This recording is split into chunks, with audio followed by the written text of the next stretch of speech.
ఆవరణం కనిపిస్తూ ఉంటుంది. ఆ ఆవరణంలో బలిపీఠం ఉంది కాబట్టి ఆ బలిపీఠంలో ఏం పెడతామంటే బలి పశువును ఆ బలిపీఠము మీద కాల్చివేయాలి. ఆ బలిపీఠము కాల్చివేయగా మిగిలి ఉన్న బూడిదను బయట పడవేయటానికి, ఆ బలి పశువును వధించినప్పుడు దానిలో ఉన్న చెడుగంతా బయట పడవేయడానికి అన్నిటికీ అనుకూలంగా ఈ యొక్క ఆవరణంలో ఈ బలిపీఠాన్ని బయట ఏర్పాటు చేసి ఉంటున్నారు. మీకు అర్థమవుతుందండి? మందిరము 3 భాగాలైతే బయట భాగం ఆవరణం. ఆవరణంలో ఏముంటుంది చెప్పండి? కొంచెం గట్టిగా చెప్పండి అమ్మా. బలిపీఠం ఉంటుంది. ఆ బలిపీఠం ఏదేం చేస్తారు? మరి విశ్వాసులు తీసుకొచ్చే బలులు అర్పిస్తారు. ఈ బలులు అది కోడెనా లేకపోతే దూడనా ఇంకొకట ఆ వధించబడి అంతా కూడా సిద్ధపరిచిన తరువాత ఆకాశము నుండి అగ్ని దిగివచ్చి ఆ యొక్క పశువును కాల్చివేయంగా మిగిలి ఉన్న బూడిద బయట పడవేయాలి. ఆ పశువులో వ్యర్థమైనవి బయట పడవేయాలి. కాబట్టి అనుకూలంగా ఆ యొక్క బలిపీఠము బయట ఉన్నది. ఇక్కడ దాకా మీకు అర్థమైందని నేను గమనిస్తున్నాను. అయితే ఈ బలిపీఠము మీద ఏ పశువు పెట్టినా అది అంగీకరించబడటానికి గుర్తేంటి అంటే ఆకాశము నుండి అగ్ని దిగి రావటం. ఏ బలులంటే ఆ బలులు నేను దేవునికి ఇస్తున్నాను అని చెప్పి మన ఇంట్లో పనికిరాంది తెచ్చి మందిరంలో పెట్టడం కాదు. లేకపోతే ఇప్పుడు కయీను హేబేలు అర్పణ, దేవుడు మన అర్పణ ఎలా కోరుకుంటాడా? ఆయనకేం లేక కాదు, ఆయన దగ్గర సమృద్ధి ఉంది. కానీ మనమిచ్చే ప్రతి రూపాయిని కూడా ఆయన జాగ్రత్తగా చూస్తాడు, చాలా జాగ్రత్తగా. ఇప్పుడు తగ్గింది కానివ్వండి, మొన్నటిదాకా మన యొక్క కానుకల సంచిలో చినిగిపోయిన 10 రూపాయల నోట్లు, చినిగిపోయిన 20 రూపాయల నోట్లు, అతికించిన స్టిక్కర్ వేసినవి, అవేమో నేను ఎవరికన్నా మోసం చేసి అట్లా కొట్లో ఇవ్వలేను, ఏదైనా వాడుకోటానికి నా మనసు ఒప్పదు. అలా దాచిపెట్టుకోలేక అది వాడుకోలేక ఏం చేయాలో అర్థం కాక అలాంటి నోట్లు అన్నీ కూడా ఇంట్లో ఒక మూల పెట్టి ఉన్నాను. అవి దేవుడికి ఇచ్చిన కానుక కాబట్టి అవి జాగ్రత్తగా ఉంచుకోవాలి. ప్రతిదానికి దేవుడు లెక్క అడుగుతాడు కాబట్టి చాలా జాగ్రత్తగా ఆ నోట్లను పక్కన అలా పెట్టి, అలా అని మనకి ఇచ్చినట్టుగా మనం వేరే వాళ్ళకి ఇస్తే అది దేవుడి దగ్గర మోసం అయిపోతుంది. కాబట్టి మరి దేవుడు తన దగ్గర ఎంత ఉన్నా మనం ఇచ్చే అర్పణ ఎలాగున్నదా అన్నది ఆయన తేటగా చూస్తూ ఉంటాడు. ఇప్పుడు ఏ విధంగా హేబేలు అర్పణ అంగీకరించబడింది, కయ్యూను అర్పణ అంగీకరించబడలేదు అంటే గనక వారు ఇచ్చేటప్పుడు అది మేలైనది, శ్రేష్టమైనది, మనసారా హృదయపూర్వకంగా దేవునికి ఇవ్వలేదు కాబట్టి అది దేవుడు అంగీకరించలేదు. మరి దేవుడికి హృదయపూర్వకంగా ఇస్తే గనక దేవుడు అంగీకరించాక తర్వాత ఆవరణంలో నుంచి లోపలికి రాగానే గంగాళం ఉంటుంది, అక్కడ శుద్ధీకరించుకోవాలి. ఆ తర్వాత దీపవేదిక దగ్గరికి వెళ్ళి దీపాన్ని సరిచేయాలి, రొట్టెల బల్ల ఉంటుంది. ఇదంతా దేనికి సాదృశ్యము అంటే దేవుని దగ్గర నువ్వు శుద్ధీకరించబడి ప్రార్థనలో, మరి ధూపం అనగా ప్రార్థనా జీవితంలో ఉండి బల్ల అన్ని 12 రొట్టెలు ఆ యొక్క అతి పరిశుద్ధ స్థలంలో ఉంటాయి అన్నమాట. ఆ పరిశుద్ధ స్థలంలో ఉన్న ఆ రొట్టెలు మరియు సహవాసము, అది సహవాసానికి సాదృశ్యంగా ఉంటుంది. మొదటగా నీవు బలిపీఠం దగ్గర అంగీకరించబడితేనే నెక్స్ట్ ఇవన్నీ జరుగుతాయి. మీకు అర్థమవుతుందండి? ముందు ఆవరణంలోనే నువ్వు అంగీకరించబడాలి. ముందు ఆవరణంలోనే దేవుడు నిన్ను యాక్సెప్ట్ చేయాలి. అక్కడే యాక్సెప్ట్ చేయకుండా ఇక్కడికి వచ్చి నేను ప్రార్థన చేస్తాను, నేను ధూపం వేస్తాను, నేను రొట్టెలు సవరిస్తాను, నేను దీపాన్ని వెలిగిస్తాను అంటే కనుక అదంతా కాదు. ముందు నీవు బయట అంగీకరించబడాలి. నీ జీవితాన్ని, ఈ యొక్క జీవితము ఈ లోపల ఉన్నది ఎవరికి కనపడదు. ఇప్పుడు మనం ఇక్కడ ఏం మాట్లాడుకుంటున్నామో మన 4 గోడల మధ్య ఉంటుంది. కానీ బయట ఉన్నటువంటి ఆ యొక్క బలిపీఠము మీద ఉన్నటువంటి దానిని మాత్రం అందరి చూపులు ఉంటాయి. ఇప్పుడు దేవుని సన్నిధికి వచ్చిన నీవు బలిపీఠం మీద నీవు కాల్చబడాలి. హల్లెలూయా. నువ్వు కాల్చబడ్డావా లేదా అనటానికి గుర్తు సేవకులు కాదు, విశ్వాసులు నీకు సాక్ష్యం పలకాల్సిన అవసరం లేదు, లోకమే నీ మీద సాక్ష్యం పలుకుతుంది. హల్లెలూయా. ఎందుకంటే అది ఆవరణము. నువ్వు చేసే పని అందరూ చూస్తూ ఉంటారు, నీ ప్రవర్తన చూస్తూ ఉంటారు, నీ నడవడిక చూస్తూ ఉంటారు. నువ్వు ఎలా ప్రవర్తిస్తున్నావో, నీ మాట తీరు ఎలాగుందో 10 మంది, ఈ లోకమంతా దృష్టి అంతా నీ మీదే ఉంటుంది. కాబట్టి బలిపీఠము మీద అర్పించే అర్పణ ఎలాగుండాలంటే, నువ్వు బలిపీఠం మీద సమర్పించుకొని, నేను నా దేవుని కొరకు ఇది బలిపీఠము మీద పెడుతున్నానని నీకు నువ్వుగా అప్పగించుకుంటేనే దేవుడి చేత అంగీకరించబడతావు. ఆయన చేత అంగీకరించబడితేనే ఆ తర్వాత పరిశుద్ధ స్థలం, ఆ తర్వాత అతి పరిశుద్ధ స్థలం. మొదటిలోనే చాలామంది ఫెయిల్ అయిపోతున్నారు. బలిపీఠము మీద పెట్టాల్సినవి అప్పటిలాగా నేను దూడనో కోడలనో ఏదో కొనుక్కురమ్మని చెప్పటం లేదు. ఆయన నీ నుండి కోరుకున్న అర్పణ ఏంటి? అవి ఒక 7 అనుభవాలు మనము ఈరోజు చూసుకున్నాం. బలిపీఠము మీద పెట్టవలసినటువంటి అర్పణలు, దేవుడు నిన్ను అంగీకరించాలి అంటే, దేవుడు నిన్ను యాక్సెప్ట్ చెయ్యాలి అంటే, దేవుడు ఆయనను కలుసుకునే ఆ యొక్క కరుణాపీఠము దగ్గరికి అంత దాకా నువ్వు వెళ్ళాలి అంటే, ఈ ప్రయాణమంతా చెయ్యాలి అంటే నీకు కావలసినటువంటివి ఏంటి అంటే, మొదటిగా చూసుకున్నట్లయితే కీర్తనలు 51వ అధ్యాయము, కీర్తనల గ్రంథము 51వ అధ్యాయము 17వ వచనము. విరిగిన మనసే దేవునికి ఇష్టమైన బలులు. దేవా, విరిగి నలిగిన హృదయమును నీవు అలక్ష్యం చేయవు. మొదటి భాగం చూసుకుందామండి. మొదటిగా నీవు బలిపీఠం మీద పెట్టాల్సింది ఏంటంటే, విరిగిన మనస్సే దేవుడికి ఇష్టమైన బలి. ఇప్పుడు నీ బలిపీఠము మీద విరిగిన నీ మనస్సు పెట్టాలి. ఏంటండి, మేము ఇది ఎప్పుడో మాకు తెలుసు, మాకు ప్రార్థన చేయబయ్యా, విరిగి నలిగిన హృదయం నీకు ఇష్టమైన బలి కదా ప్రభువా అని మేము ఎప్పుడు ప్రార్థన చేస్తానే ఉంటాము అని చెప్పి మీ అందరికీ కూడా ఇది చాలా ఈజీగాను నోటెడ్గాను మరి నానుడైనటువంటి వాక్యము, విరిగి నలిగిన మనస్సే దేవుడికి ఇష్టమైన బలి అని. కానీ ఈ విరిగిన మనస్సు అందరికీ లేదండి. ఎలా ఉంటున్నారంటే, ఎన్ని వాక్యాలు వింటున్నా రాటు తేలిపోయి, కఠినమైన హృదయాలు కలిగి, ఆ హృదయము విరవబడట్లేదు, ఆ హృదయం మెత్తన చేయబడటం లేదు, బండ లాంటి హృదయాలుగా మార్చబడి, వాక్యము చేత వారు సరిచేయబడకుండా, వాక్యము చేత లోబడకుండా, దేవుడు వాక్యం ద్వారా నేను హెచ్చరించినప్పుడు ఇదిగో మీరు సమాధాన పడండి, సమాధానం లేకుండా వాళ్ళలో పాలు పంపులు పొందకూడదంటే అసలు మాకు అది అవసరం లేదు. నువ్వు అందరినీ ప్రేమించాలంటే అది మాకు అవసరం లేదు. నువ్వు ఎవరితో గొడవ పడకూడదంటే అది అవసరం లేదు. ఇవన్నీ వాక్యాలు మాకు ఎప్పుడో తెలుసండి. సండే స్కూల్ నుంచి ఈ వాక్యాలు మేము అన్నీ వింటున్నాం, కానీ ఏ వాక్యము మేము అంగీకరించాం. దీన్ని ఏమంటారు అంటే, అది విరిగి నలిగిన మనస్సు కాదు, అది కఠినమైన మనస్సు. ఎవరన్నా బాధపడుతుంటే నీ మనసు ఏమైపోవాలంటే మెత్తని పడిపోవాలి. అంటే దాని అర్థం అంటే వాళ్ళ బాధ నీ బాధగా వెంచి విలవిల్లాడిపోవాలి. కానీ అసలు అయ్యో అని ఆ బాధ నీదే అనుకొని ఆ తినడానికి కూడా నీకు మనసు రాకూడదు. అయ్యో వారికి సమస్య వచ్చింది, అయ్యో వారికి సమస్య వచ్చింది, వారి బాధ నీ బాధగా ఎంచాలని దేవాది దేవుడు కోరుకుంటూ ఉన్నాడు. ఎలా అంటే, ఏదైనా దేవుడు మాట్లాడుతున్నప్పుడు ఆ వాక్యం ద్వారా ఏమైపోవాలంటే పశ్చాత్తాప ప్రార్థన చేయాలంట, పశ్చాత్తాపంలోకి వచ్చేయాలి. అవునయ్యా, ఆ ఘోరమైన పాపిని నేనే, ఆ వేషధారని నేనే, ఆ తప్పు చేసింది నేనే, నాతోనే నువ్వు మాట్లాడావని వాక్యానికి లోబడతారు విరిగి నలిగిన హృదయం కలిగిన వారు. విరిగి నలిగిన హృదయం కలిగిన వారు ఇంకేం చేస్తారంటే, వారికి లోకం మీద ఉన్న దానిని చంపుకుంటారు, లోకం సంబంధమైనటువంటి వాటితో చంపుకుంటారు. ఇప్పుడు అబ్రహాము గుడారములో పెరిగిన లోతు గురించి మనం చూసుకున్నట్లయితే, అబ్రహాము దేవుడు పిలిచిన దాని ప్రకారం నడుచుకుంటూ వెళ్ళాడు.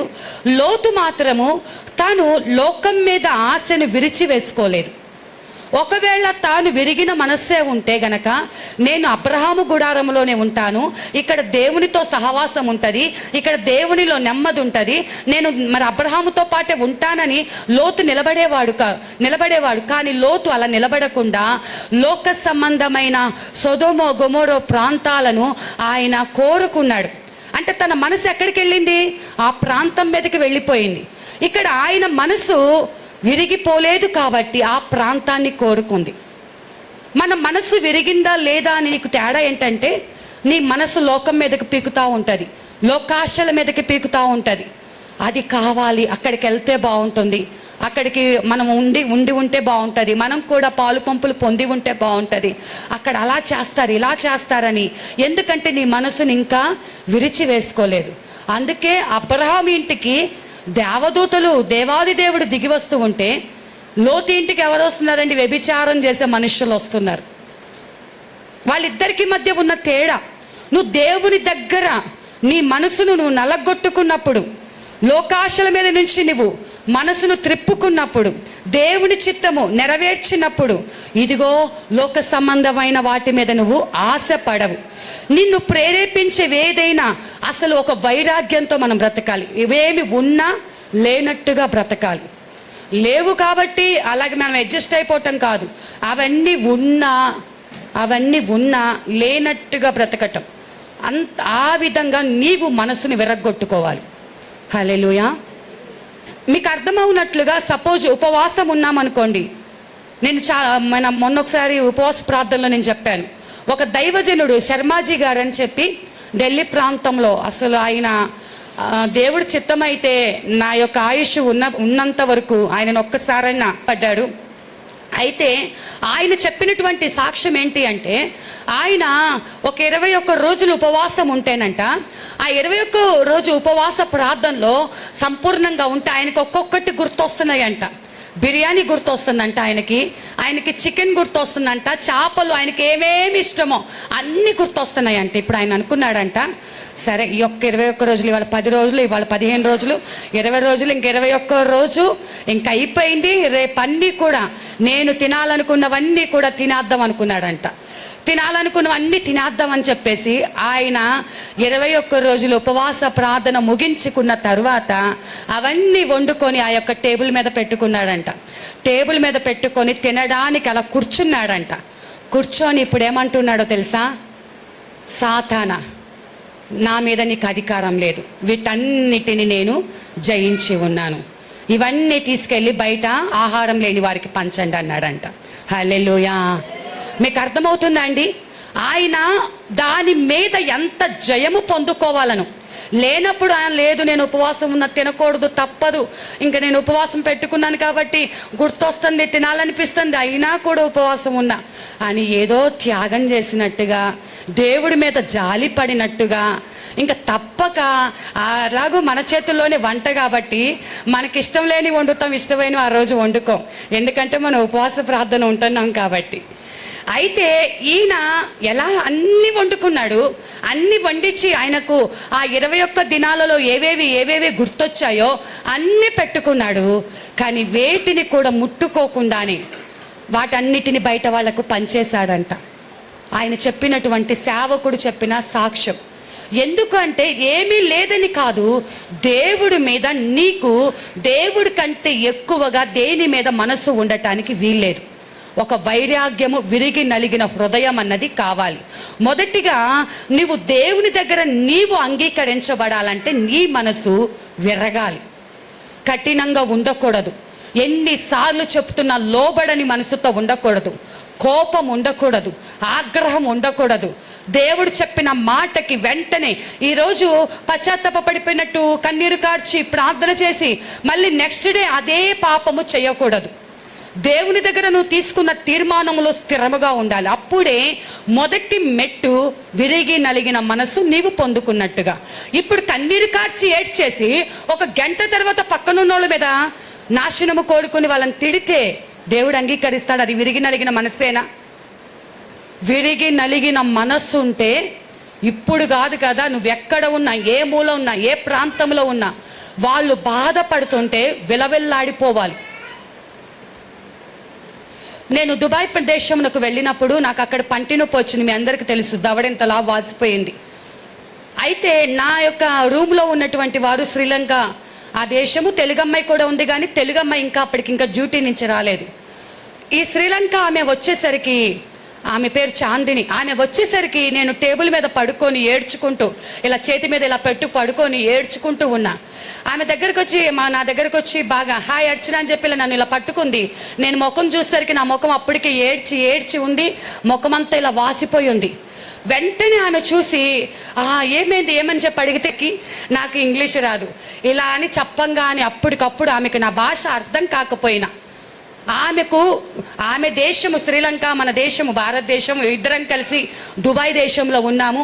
ఆ ప్రాంతంలో ఉన్నా కూడా ఆమె బాధ ఏంటంటే నా బాధ తన బాధగా ఎంచుకొని వెల్వెల్లాడిపోతూ వెంటనే అవి వేడి నీళ్ళు తీసుకొని వచ్చి కాపడం పెట్టి హాస్పిటల్కి వెళ్దామని చెప్పేసి వాళ్ళకి అందరికీ ఫోన్లు చేసి ఎంతో టెన్షన్ పడిపోయింది. నేను ఈ మాట ఎందుకు చెప్తున్నా అంటే లోక సంబంధమైన మనిషికే అంత మనసు, అలా చూడగానే అంత మనసు కదిలిపోతే దేవుని బిడ్డలమైన మనకు కఠినత్వం ఉండొచ్చా? ఆ కఠిన హృదయం మనలో పోవాలండి. ఏ విషయంలోనైనా నిజమే, వాళ్ళకి తగిన ఇలాగే మాట్లాడాలి, వాళ్ళకి ఇలాగే ఉండాలి నువ్వు అనొద్దు. వాళ్ళు ఎలాగన్నా ఉండనివ్వండి, వాళ్ళు కఠినాత్ములే కానివ్వండి, వాళ్ళు చెడ్డవాళ్ళు కానివ్వండి, వాళ్ళు పాపులు కానివ్వండి, నీవు మాత్రం నీ మనసు దేవుని స్వరూపంలోకి మార్చబడాలి. పశ్చాత్తాపముతో కూడిన మనస్సు. చిన్న మాట అంటే నువ్వు దేవుని దగ్గర గగ్గోలు పెట్టి ఏడవాలి. ఎవరినైనా బాధ పెట్టావా, ఎక్కడైనా మిస్టేక్ చేసావా, దేవుని దగ్గర మళ్ళీ నీకు నెమ్మది పొందేంత వరకు ఏడుస్తూనే నీకు నెమ్మది వచ్చేంత వరకు ప్రార్థన చేయాలి. కాబట్టి దేవాది దేవుడు కోరుకున్న విరిగి నలిగిన మనస్సు మొదటి మెట్టు. రెండవది చూసుకున్నట్లయితే సజీవ యాగముగా ఈ శరీరాన్ని బలిపీఠం మీద పెట్టాలంటండి. రోమీలకు రాసిన పత్రిక 12వ అధ్యాయము, రోమీలకు రాసిన పత్రిక 12వ అధ్యాయము 1వ వచనము.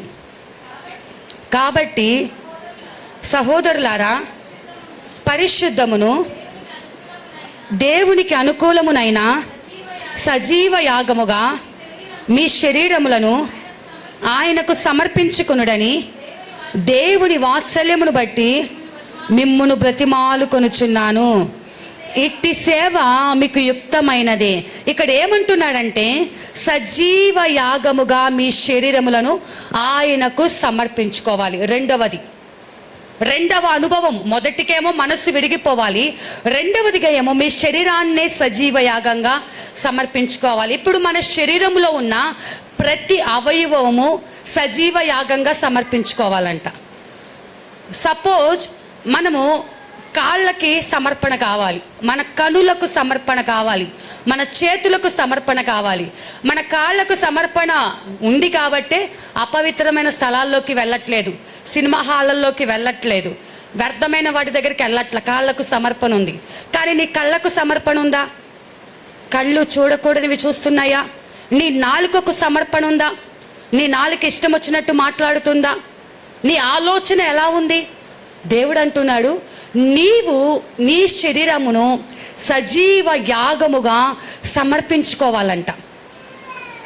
నిన్ను ఎప్పటికప్పుడు వాక్యము ద్వారా నరికే వారి దగ్గరే నువ్వు ఉండాలంటండి.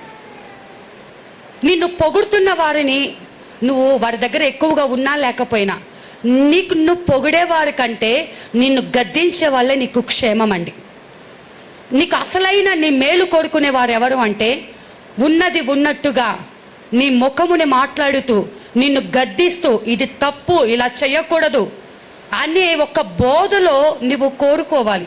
అది నీకు కష్టంగా అనిపించినప్పటికీ, నేను వేరే చోటుకి వెళ్తేనండి నన్ను అసలు ఎలా పొగుడుతారో తెలుసా, నా పరిచర్య ఎలా చేస్తానని తెలుసా, అవన్నీ కూడా నీకు మేలు చేయలేవు. నీకు మేలు చేసేది ఏంటి అంటే వధించే బోధ. నీవు నీ లోపల ఉన్నటువంటి బలహీనతలను చెక్కుకోవడానికి ఇష్టపడతా ఉండాలి. నీ ఆలోచనలను చెక్కబడటానికి నువ్వు ఇష్టపడుతూ ఉండాలి. నీ శరీరమే సజీవ యాగముగా కాల్చబడటానికి. సజీవ యాగము అంటే యజ్ఞము అంటే వధించబడటము అని. మన శరీరములో అదిరదిరిపడే నాలుక కావచ్చు, పరిగెత్తే కాళ్ళు కావచ్చు, కోరుకున్నవి చూసే కళ్ళు కావచ్చు, నీ శరీరం అంతా దేవునితో సమర్పించబడినది నా శరీరము. ఈ శరీరముతో నేను వ్యర్థమైన దానిని నేను అంగీకరించను, వ్యర్థమైన వాటి జోలికి నేను వెళ్ళను. ఇదిగో నా శరీరాన్ని నేను సమర్పించుకుంటున్నాను అని చెప్పి దేవుని దగ్గర నీ హృదయం అనే సున్నతి, ధర్మశాస్త్ర కాలంలో అయితే ఖచ్చితంగా ఇశ్రాయేలు ప్రజలకు సున్నతి కావాలి అంట. కానీ ఇప్పుడు నీ పాపము ఎక్కడ అది మొదలవుతుందో నీ హృదయంలోనే, కాబట్టి ఆ హృదయానికి సున్నతి కావాలి. ఆ హృదయము దేవునికి సమర్పణ కలిగి ఉండాలి. దేవుడు కోరుకున్న రీతిగా మన శరీరాలను మనం ఏం చేయాలండి? సజీవ యాగముగా బలిపీఠము మీద సమర్పించాలి. మొదటిది ఏంటిదండి? విరిగి నలిగిన మనసు. రెండవది మన శరీరమే దేవునికి మనం సజీవ యాగంగా సమర్పించుకోవాలి. మూడవది ఏంటంటే స్తుతి యాగము. హెబ్రీలకు రాసినటువంటి పత్రిక, అపోస్తులైన పౌలు హెబ్రీలకు రాసినటువంటి పత్రిక 13వ అధ్యాయము 15వ వచనం. కాబట్టి ఆయన ద్వారా మనము దేవునికి ఎల్లప్పుడూ స్తుతి యాగము చేయుదుము, అనగా ఆయన నామమును ఒప్పుకొనుచు జిహ్వా ఫలము అర్పించుదుము. చాలండి. ఎల్లప్పుడూ మన నుండి ఆయన కోరుకునేది ఏంటంటే స్తుతి యాగము. ఈ స్తుతి యాగము అంటే దాని అర్థం ఏంటండి? ఆయన నామాన్ని, ఇప్పుడు యెహోవా రాఫా అంటే నువ్వు ఆయన నామాన్ని యెహోవా రాఫా యెహోవా రాఫా అంటాం కాదు. యెహోవా రాఫా అంటే ఆయన స్వస్థపరచు దేవుడని, ఎల్రోయ్ అంటే చూచుచున్న దేవుడని, ఆయన సహాయం చేసేవాడని, ఆయన ఎల్షద్దై దేవుడుగా. అంటే నీ నోట నుండి అమ్మా మన దేవుడు చాలా ప్రేమ కలిగిన వాడు, మన దేవుడు కనికరం కలిగిన వాడు, మన దేవుడు కృప కలిగిన వాడు అని ఇలా నోటి మాటలతో స్తుతించటం కాదు, ఒక్కొక్క నామాన్ని పైకెత్తుతూ ఆ నామములో ఉన్న శక్తిని నువ్వు అనుభవిస్తూ అప్పుడు స్తుతి యాగముగా నీ జిహ్వ ఫలాలను నువ్వు ఆయనకు అప్పగించాలి. ఎల్లప్పుడూ స్తుతిస్తూనే ఉండాలి. ఎవరిని స్తుతించాలి? పాస్టర్ అమ్మనో పాస్టర్ గారినో కాదు. స్తుతించేది, గణపరిచేది, గొప్ప చేసేది నిన్ను కలగ చేసిన దేవుణ్ణి నువ్వు స్తుతించాలి. ఆ దేవుణ్ణి హెచ్చించాలి, ఆయన నామాన్ని గొప్ప చేయాలి, ఆయన శక్తిని గమనించాలి. ఆయన ఏమైనా చేయగలిగిన శక్తివంతుడని, నీ స్థితిని ఆయన మార్చగలడని, నీ కన్నీరు తుడవగలడని, ఆయన గొప్ప దేవుడని, ఆయన ప్రేమను నువ్వు తలపోసుకుంటూ ఎల్లప్పుడూ కూడా స్తుతి యాగము చేస్తూ ఉండాలి. హల్లెలూయా. మొదటిగా విరిగి నలిగిన మనసు, రెండవదిగా శరీరమే సజీవ యాగముగా సమర్పించుకోవాలి. మూడవది మన జిహ్వ ఫలమైనటువంటి నోటి ద్వారా, నాలుక ద్వారా ఎల్లప్పుడూ మన హృదయంలో స్తుతి యాగము చేస్తూ ఉండాలి. ఖాళీగా దొరికితే చాలు, వ్యర్థమైన మాటలు అవి మనకు అవసరం లేదండి. దాని గురించి దీని గురించి మనం డిస్కషన్ పెట్టుకుంటే దుష్టుడు, వాడికి సమయం లేదని తెలిసి వాడి ప్లాన్ ఏంటంటే మన సమయాన్ని దొంగిలించాలని. వాడి ప్లాన్ ఏంటంటే మన సమయాన్ని ఎలాగైనా ఎవరినో ఒకరిని పంపించి, నువ్వు ప్రార్థన చేసుకోవాలని అనుకుంటావు, అప్పుడే నేను ఎవరో ఒకళ్ళు పిలుస్తారు. నువ్వు ప్రార్థన చేసుకోవాలనుకుంటావు, అప్పుడే నీ ఫోన్ కాల్ వచ్చి అరగంట ఫోన్ మాట్లాడుతూ ఉంటారు. ఇదంతా కూడా సాతాను కుయుక్తి అని నువ్వు గ్రహించాలి. మొదటి స్థానము ఆ స్తుతి యాగమునకు నీవు అప్పగించాలి. మరి ఇంకా చూసుకున్నట్లయితే నాలుగవది ఏంటంటే నీవు ప్రేమించిన వాటిని బలిపీఠం మీద అప్పగించాలి. ఇలా చేసిన ఒక తండ్రి గారు ఉన్నారు. ఎవరండి? పరిశుద్ధ గ్రంథంలో ఆయనకి ఇష్టమైన దానిని బలిపీఠం మీద పెట్టాడు. అబ్రహాము గారు లేక లేక వృద్ధాప్యమందు పుట్టినటువంటి తన ఒక్కగానొక్క కుమారుణ్ణి బలిపీఠము మీద పెట్టాడు. ఏదో ఉత్తుత్తి మాటలని అని అనుకోలేదు. ఆయన కట్టెలు తీసుకెళ్ళాడు, పేర్చాడు, చేతులు కట్టాడు, పైన పడుకోబెట్టాడు, కత్తి పైకెత్తాడు. అప్పుడు దేవుడు ఆయనను ఆపమని చెప్పాడు. అంటే తన హృదయపూర్వకంగా దేవుని కోసం తనకిష్టమైన దానిని ఇవ్వడానికి సిద్ధపడ్డాడు. ప్రియ సంగమా, ఇక్కడ ఉన్న మీలో మీకు ఇష్టమైనది ఏంటిది? మీకు అత్యధికముగా ప్రేమించేది ఏది? దేవుడి కంటే ఎక్కువగా మీరు దేన్ని ప్రేమిస్తున్నారు? ఐఫోన్ ప్రేమిస్తున్నారా? బంగారాన్ని ప్రేమిస్తున్నారా? పట్టు వస్త్రాలను ప్రేమిస్తున్నారా? ఎలాగైనా సంపాదించాలని డబ్బు సంపాదన మీద అత్యాసక్తి కలిగి ఉన్నారా?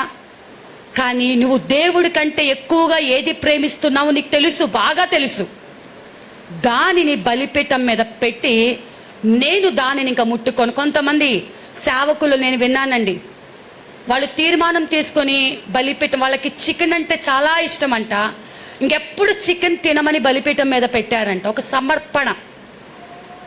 నేను చెప్తా ఉంటాను నా సాక్ష్యంలో, నాకు పువ్వులంటే చాలా ఇష్టం, అలంకరణ అంటే చాలా ఇష్టం. నాకు ఇష్టమైన ఆ పువ్వులు, నాకు ఇష్టమైన అలంకరణని నేను బలిపీఠం మీద పెట్టి ఉంటున్నాను. ఏది ఇష్టమో, నువ్వు దేవుడి కంటే ఎక్కువగా ఏది ప్రేమిస్తున్నావో దానిని నువ్వు దేవుని దగ్గర ఒప్పుకొని విడిచిపెట్టాలి. నీకు ఇష్టం లేనిది కాదు, నీకు ఇష్టమైనది ఏదో నీకు దేవునికి తెలుసు. ఇష్టమైనది ఏదో దేవునికి తెలుసు. ఆ ఇష్టమైన దాన్ని నువ్వు దేవుని కోసం వదులుకుంటున్నావా? నువ్వు ఒక ప్రాంతానికి వెళ్ళాలి, అప్పుడే దేవుని ప్రార్థన ఉంది, ప్రార్థన కోసం ఆ వెళ్ళటము, ఆ ఇష్టమైన ప్రాంతానికి వెళ్ళటం మానుకుంటున్నావా? ఒక ఇంపార్టెంట్ బంధువులతో కలిసేది ఉంది, ఒక పక్క ప్రార్థన ఉంది, ఆ బంధువులను పక్కన పెట్టి దేవుని పని చేస్తున్నావా? నువ్వు దేవుని కోసం ఏమి విడిచిపెట్టగలుగుతున్నావు? నీ ఉద్యోగము పోతే పోయింది, ఈరోజు జీతం రాకపోయినా, ఈరోజు జీతం కట్ చేసిన, నా దేవుని కోసం నేను సమర్పించుకుంటున్నాను. నువ్వు దేవుడి కోసం ఏమి విడిచిపెట్టగలుగుతున్నావు? దేవుడు చెప్పిన ఒక మాట కోసం, కష్టమే, బాధే, ఇలాంటి బట్టలు వేసుకోనని ఒక తీర్మానం, ఇలా రెడీ అవ్వనని ఒక తీర్మానం, ఇలా ఉంటానని ఒక తీర్మానం, వాక్యం చదువుతానని తీర్మానం, ప్రార్థన చేసుకుంటానని నువ్వేది చెయ్యలేవో దేవుని దగ్గర ఒక బలిపీఠం మీద సమర్పణ చేసుకొని నీకు ఇష్టమైన దానిని దేవుని దగ్గర సమర్పించగలగాలి. ఇది అబ్రహాము సమర్పణ. ఇక్కడ 4వది ఏంటంటే, నీవు ప్రేమించిన వాటిని బలిపీఠం మీద అప్పగించాలి. ఇది అందరూ చూస్తూ ఉంటారు, నన్ను ఇప్పుడు అందరూ చూస్తూ ఉంటారు కదండి. నేను బలిపీఠం మీద సమర్పించానని చెప్పేసి నేను పక్క వీధిలోకి వెళ్ళి నేను లోక సంబంధంగా అలంకరించుకుంటే అందరు నన్ను చూడరా? ఖచ్చితంగా చూస్తారు కదా. నీ యొక్క ప్రతిష్ఠిత, నీ ప్రతిష్ఠిత జీవితము 10 మంది చూస్తున్నారు, గుర్తుపెట్టుకో. ఇక్కడికి వచ్చాక నువ్వు అంతరంగంలో ఎంత పరిశుద్ధత కలిగి ఉన్నావా, నువ్వు ఎలా రహస్యంగా ఏమైనా తప్పు చేసావా, ఇంకేమైనా చేస్తున్నావా అన్నది అతి పరిశుద్ధ స్థలంలోకి వచ్చాక సేవకులకు తెలుస్తుంది. కానీ బయట ఉన్నప్పుడే నీ ప్రవర్తన బయట వాళ్లకు అర్థమవుతుంది. కాబట్టి నీ ప్రవర్తనను, నీ పనితీరును జాగ్రత్తగా, జగడుగొండి మాటలు మాట్లాడేవారిగాను ఇంకోట కాదు, మనకి ఎక్కువ ఏది ఇష్టమో దాన్నే విడిచిపెట్టాలి. ఇక మీదట నేను అలా మాట్లాడను ప్రభువా, నేను అలా టైం పాస్ చేయను ప్రభువా, నీ సన్నిధిలోనే నేను గడుపుతాను ప్రభువా. ఇంతకాలం నేను టైం వేస్ట్ చేసుకున్నాను ప్రభువా. దేవుని దగ్గర నీకు ఇష్టమైన దానిని, ఆ మార్గం నీకు ఇష్టం, ఒక సీరియల్ నీకు ఇష్టం, ఒక సినిమా నీకు ఇష్టం, ఒక సిరీస్ నీకు ఇష్టం, ఒక ప్రోగ్రాం నీకు ఇష్టం, అది ఏదైనా కావచ్చు, ఏదైనా కావచ్చు. దేవుని కంటే ఎక్కువగా నువ్వు దేనికి స్థానం ఇస్తున్నావో దాని నుంచి నువ్వు విడుదల పొందాలి. 5వదిగా చూసుకుంటే మోషే సమర్పణ. హెబ్రీలకు రాసిన పత్రిక 11వ అధ్యాయంలోని 24 నుంచి 26 వచనాలు చూసుకున్నట్లయితే, సుఖభోగాలను విడిచిపెట్టేది మోషే సమర్పణ. నీ కళ్ళ ఎదుట 2 ఉన్నప్పుడు నువ్వు దేవుని కోసం ఏం విడిచిపెట్టుకుంటున్నావు? షడ్రకు, మేషకు, అబేద్నెగోలు, దానియేలు, వారు బబులోను రాజ్యంలో నుండి చెరపట్టబడి ఆ రాజ్యంలోకి వచ్చి ఆ స్వయాన రాజు తినే ఆహారాన్ని వాళ్ళకు పెట్టమని చెప్తే, దొరికింది ఛాన్స్, మేమైతే ఇక్కడ బానిసలుగా వచ్చాము, ఇప్పుడైతే మేము కోరుకున్నది తినచ్చు, రాజు తినే ఆహారం తినచ్చు, రాజు ఉండేటువంటి ఆ సౌకర్యాలు మేము అనుభవించవచ్చు అనుకోలేదు. మేము మా దేవునికి ప్రత్యేకించబడిన వారం, మేము మా దేవునికి ప్రతిష్ఠించబడిన వారం, మేము ఈ సుఖభోగాల కోసము మా దేవుని కోసం ఏర్పాటు చేసుకున్న ఆయన చిత్తాన్ని మేము కాదనుకోలేము అనుకొని ఒక ప్రతిష్ఠత కలిగి కేవలము శాకాహారము తిని మాత్రమే వారు జీవించారండి. అన్యుల దేశంలో ఉన్న రాజే తినండి, తాగండి, మీరు ఎంజాయ్ చేయండి అని చెప్పినా కూడా వారి తీర్మానమును పోగొట్టుకోలేదు. చాలామంది క్రైస్తవులు విదేశాలకు వెళ్ళిన తర్వాత అక్కడ చలికండి, అక్కడ అది వైన్ ఉంటుంది, అది తాగకపోతే ఆ చలికి ఉండలేరు, కాబట్టి ఏం కాదు, వైన్ తాగొచ్చు, అందరు అలవాటే, అది అలవాటు చేసుకోవాలి, తప్పదు, అక్కడ ఉన్న పరిస్థితులు బట్టి తప్పదు అని. ఏ దేశమునకు వెళ్ళినా, ఏ ప్రాంతమునకు వెళ్ళినా నీకు పరిశుద్ధ గ్రంథము మారదు కదండి. ఎక్కడికి వెళ్ళినా ఒక ప్రతిష్ఠిత కలిగినటువంటి జీవితము మనం జీవించాలి. మోషే దేవుని ప్రజలతో ఉన్న ఆ నిందే గొప్పదనుకున్నాడు. అయ్యో నీ మీద నింద పడుతుంది, నువ్వు కష్టం అనుభవిస్తావు, నీకు శ్రమ వస్తుంది అని చెప్పినా కూడా నాకు దేవుని పిల్లలతో నిందే కావాలి, ఆ శ్రమే కావాలి, ఆ కష్టమే కావాలి. ఐగుప్తులో, ఆ లోకములో, ఆ పాపములో, ఆ సుఖభోగాలు నాకొద్దు. అది నీ కాలేజీలో కావచ్చు, ఆఫీస్లో కావచ్చు, నీ చుట్టుపక్కల కావచ్చు, బంధువుల మధ్య కావచ్చు. దేవుని పక్షమున నిలబడతావా, సుఖభోగముల పక్షమున నిలబడతావా అనే సందర్భము అనేక సందర్భాలలో నీకు ఎదురై ఉంటుంది. నువ్వు ఏ పక్షమున నిలబడతావు? సుఖభోగాల కోసం ఒక్క పూట ఏం కాదులే మళ్ళీ ప్రార్థన చేసుకుందాము అనుకొని దేవుని దుఃఖపరుస్తావా? లేదు, నా దేవుని కోసం నేను ఒక తీర్మానం కలిగి ఉంటాను. మోషే వలె నేను ఒక తీర్మానం కలిగి ఉంటాను. అది ఎంత శ్రమైనా, ఐగుప్తులో యువరాజుగా నేను ఉండను, ఐగుప్తులో యువరాజుగా నాకు అవసరం లేదు. దేవుని ప్రజలతో ఒక బానిసగా ఉండటాకైనా నేను సిద్ధమే. అన్యాయంగా ప్రవర్తిస్తే వచ్చే ఆ ధనము నాకు అవసరం లేదు, అక్రమంగా సంపాదించే డబ్బులు నాకు అవసరం లేదు. దేవుని పిల్లలతో కలిసి అది కొంచెమైనా, కొంచెమే నాకు చాలు. ఆ చాలని ఆ కొంచెమే నాకు చాలు. దేవుడు దానినే దీవిస్తాడని సుఖభోగాలను బలిపీఠం మీద సమర్పించాలి. వీళ్ళకి ఏమైనా పిచ్చి పట్టిందా? అక్కడికి వెళ్తే, ఈ ఆదివారము పనికి వెళ్తే 2000 ఇస్తారండి. రోజు మామూలుగా 500 ఇచ్చేది, కానీ ఆదివారం పనికి వెళ్తే 2000 ఇస్తారంట. కానీ ఏమనుకోవాలి, నా దేవుడి కంటే ఎక్కువ ఏది కాదు. నా దేవుని కోసం నేను నాకు అవసరంలా 2000 రూపాయలైనా, నాకు అవసరంలా 10,000 అయినా నాకు అవసరంలా అని విడిచిపెట్టగలిగిన శక్తి నీలో కలిగి ఉండాలి. అప్పుడు నిన్ను చూసిన వాళ్ళు ఏమనుకుంటారంటే, అమ్మో వీళ్ళు ఎంత సమర్పణ కలిగిన వారు, దేవుని కోసం వీళ్ళు ఎంత త్యాగపూరితంగా ఉంటారు, ఎంత త్యాగపూరితంగా నేను విడిచిపెట్టే మోషే అంత గొప్ప స్థానాన్ని విడిచిపెట్టి ఐగుప్తు దేశంలో యువరాజుగా ఆ రాకుమారి చేతుల మీద పెరిగిన వాడు ఏమైనా కష్టం తెలీదా, ఏమైనా సుఖం తెలీదంటే చిన్నప్పటి నుంచి ఆ పట్టు పడుపుల మీద పడుకున్నవాడు, పంచభక్ష పరిమాణాలు తిన్నవాడు. కానీ ఈ రెండింటిని పక్క పక్కన పెట్టుకుంటే నాకు ఈ సుఖభోగాలు అవసరం లేదు, నాకు నా దేవుడే కావాలి. హల్లెలూయా. అలాంటి తీర్మానము నీవు తీసుకోగలగాలి. ఇంకా చివరిగా మరి ఇంకొక 2 చూసుకున్నట్లయితే, మరి సమయం అయిపోతుంది కాబట్టి ఎలీషాని గనక గమనించినట్లయితే, మొదటి రాజుల గ్రంథం 19వ అధ్యాయం నాకు రాయబడి ఉంది కానండి, ఎలీషాను సేవకు పిలిచినప్పుడు తనకు ఆధారమైన 12 అరకలతో సేద్యం చేసేవాడు ఆ అరకలను విడిచిపెట్టి ఏలియాని వెంబడించాడు. నీకు ఆధారమైన వాటిని, నీ జీవనాధారం ఏది? దేవుడి కంటే నీ జీవనాధారం నీకు గొప్పది ఏది కూడా కాదు. నీ ఉద్యోగం ఒకవేళ ఉండాల్సిన పరిస్థితి వస్తే, నీ ఉద్యోగం కాదు, నీ వ్యాపారం కాదు, నీ పనులు కాదు, దేవుడి కంటే నీ జీవనాధారం ఎక్కువ కాదు.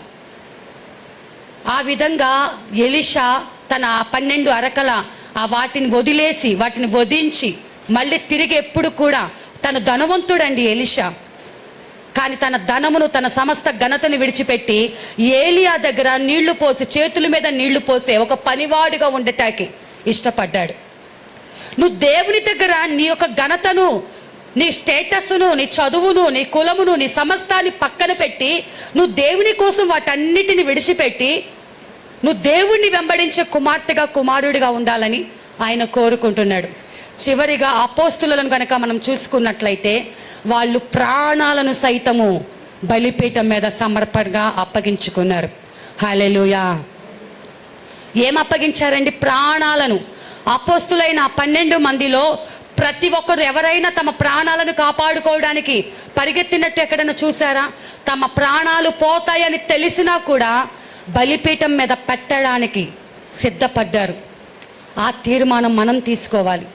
నీకంటే ఎక్కువ నాకేది కాదు ప్రభువా, నాకు ప్రాణమైన నా పిల్లలు, నా భర్త, ఎవరైనా కావచ్చు, నీకంటే ఎక్కువ ఏది కాదని, నా ప్రాణము నా దేవుడే అని, నా ప్రాణం ఆయన తరువాతేనని చెప్పి ఒక తీర్మానం తీసుకునే బిడ్డగా ఉండాలి.